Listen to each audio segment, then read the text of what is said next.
lingüístico, que es numerosas charlas, actividades culturales, artísticas que se ponen a disposición de la población,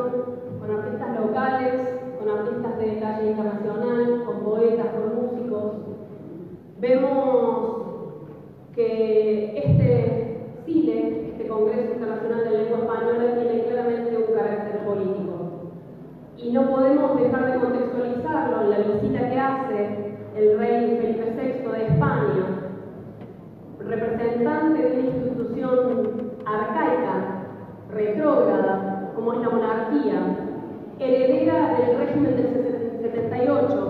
del régimen franquista, que por sucesión heredó al rey como dirección del Estado español, con la relevancia que eso tiene.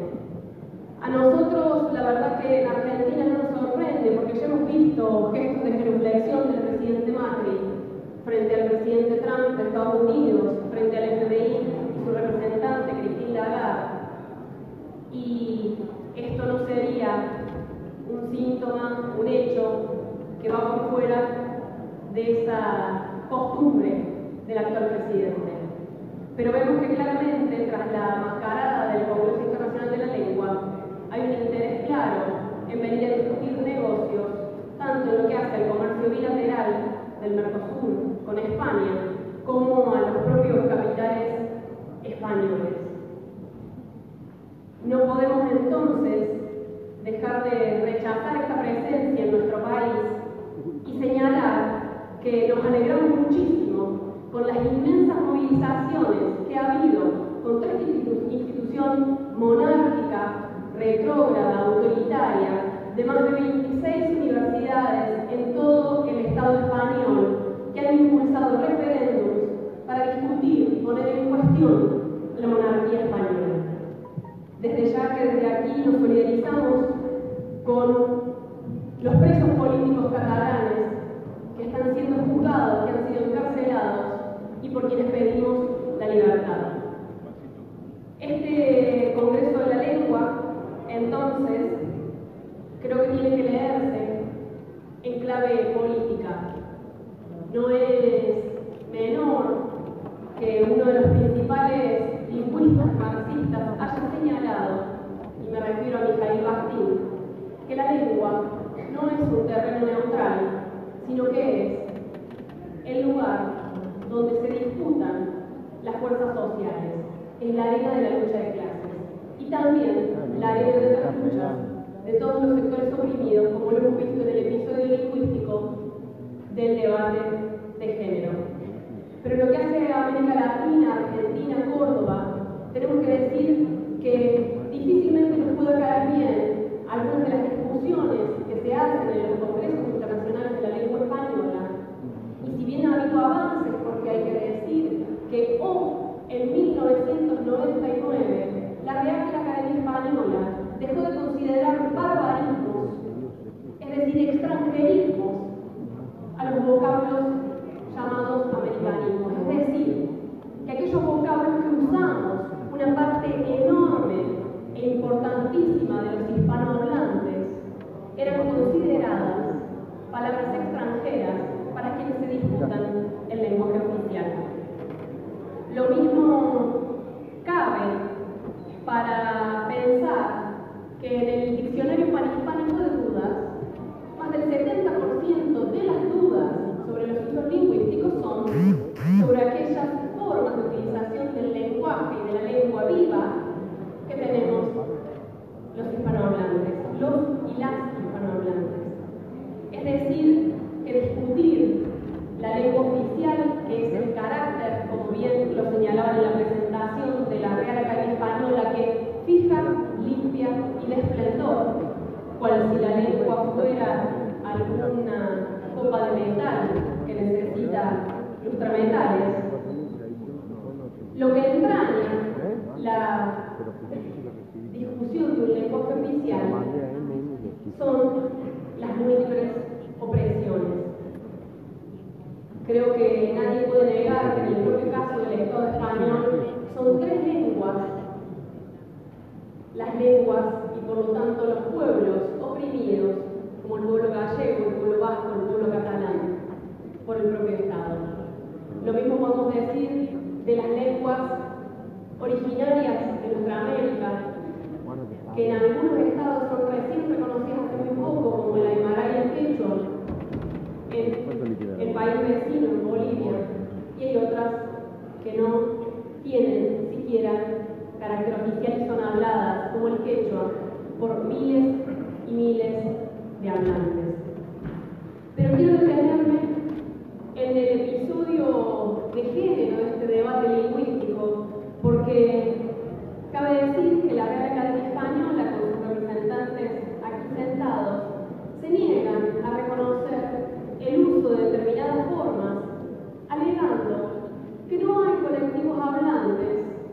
que puedan disponer de cambios morfológicos en nuestra lengua. Sin embargo, la Real Academia Española está muy presta a aceptar anglicismos, palabras nuevas como señalamiento frente a determinadas dudas idiomáticas, tales como WhatsApp con G, tales como hacker con J, tales como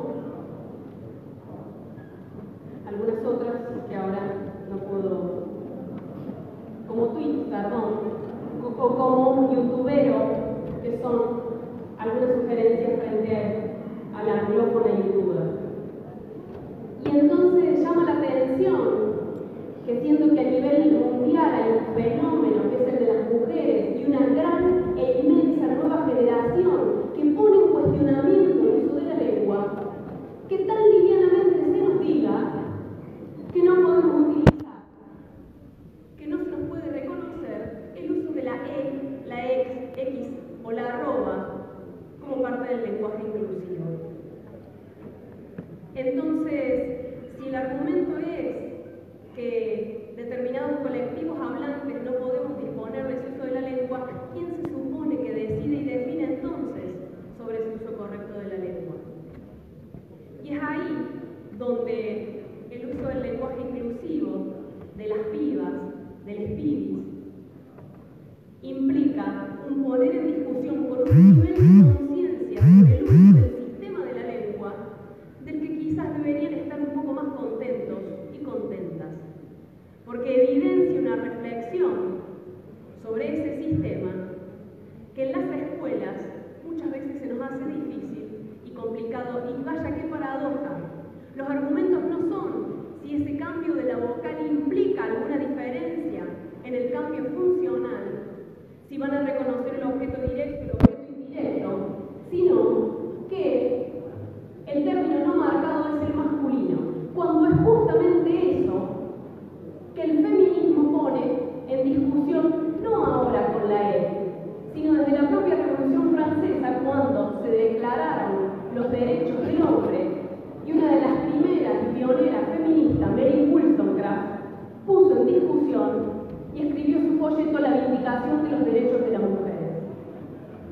Justamente porque eso que se usa como signo no marcado, que es el masculino, lo que está invisibilizando es existencias no binarias, existencias oprimidas como la de las mujeres, y aquellos que no quieren identificarse con esas formas lingüísticas que son formas de existencia. Cabe señalar que recién ahora la RAE ha registrado la acepción presidenta para reconocer que algunas mujeres podemos dirigir, que algunas mujeres podemos estar al frente de instituciones, que algunas mujeres nos podemos presentar como candidatas a intendenta. Pero más temprano que tarde ha registrado el uso de sirvienta, de clienta, fijando cuáles son las prácticas que las mujeres sí tenemos posibilidad de hacer. Eso es lo que se está cuestionando con el episodio lingüístico del debate de género. Y para cerrar, cabe decir que